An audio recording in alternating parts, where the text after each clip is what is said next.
My God, there's so many misconceptions about China. I'm going to give you just five. Today, only five. All right. Before we begin, let me just start. My name is David. I used to live in China. I lived there for 12 years. I had companies in China. I speak, read, write Mandarin. I have over 8 million followers on Chinese social media. My name is David Galassi. You can go check online. And this is me. Now, here are the five misconceptions about China, okay? That a lot of people think that they know about China, but they don't know, okay? So number one, oh no, China's a communist country. I'm going to get my ass screwed if I go there. No, let me explain.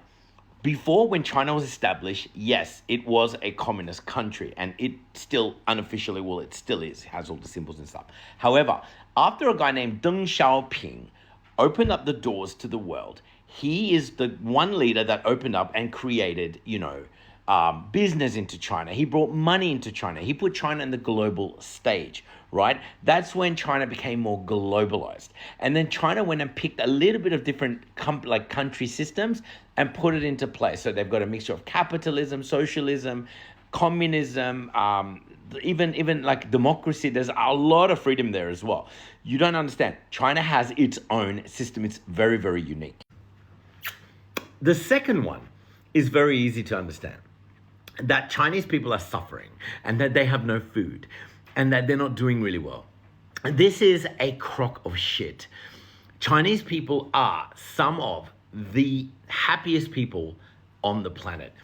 There's so many Chinese people after COVID just said, fuck this, I'm going home. And they went back to China.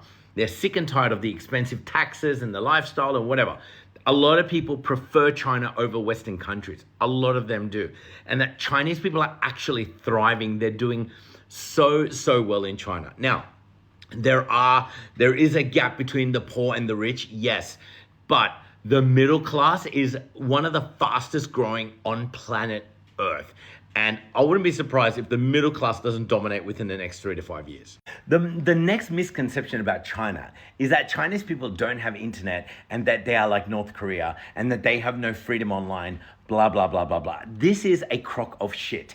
The reason why Google, Facebook, and all that is not in China is because they didn't comply with Chinese censorship. Now, if you go into Bing.com in China, it works. It just follows Chinese censorship. Now, China has their own social media platforms, a whole bunch of them.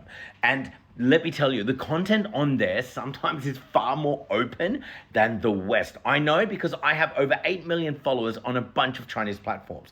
And Chinese internet, in many ways, is far more free than it is in the West.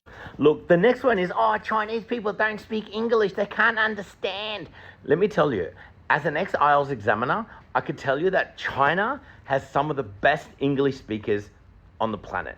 And yes, they might have a bit of an accent.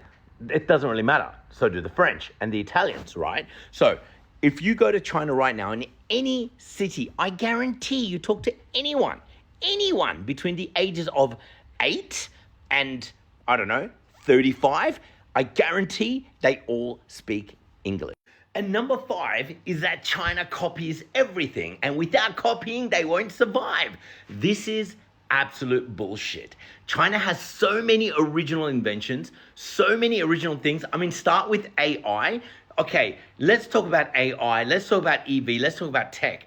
They not only do it better than other countries, they actually make it free and cheaper for other people. I'm telling you guys, they are not only about copying. Yes, they do have a big issue internally in China. And let me tell you, if they get busted for this, they get their asses kicked. However, the government in China is actually doing their very best to literally clean the slate with all that copying stuff.